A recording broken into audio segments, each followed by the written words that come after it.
తెలంగాణ రాష్ట్ర వ్యాప్తంగా 78వ స్వాతంత్ర దినోత్సవ వేడుకలు ఘనంగా జరుగుతున్నాయి.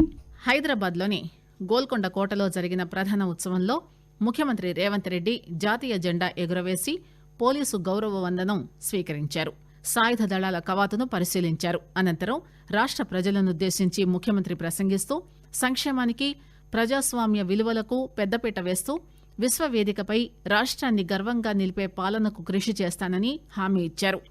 ఇటీవల అమెరికా, దక్షిణ కొరియా దేశాల్లో పర్యటించి 31,000 కోట్ల రూపాయలకు పైగా పెట్టుబడుల ఒప్పందాలు కుదుర్చుకున్నామని, వీటి వల్ల 30,000 మందికి ఉద్యోగాలు లభిస్తాయని చెప్పారు.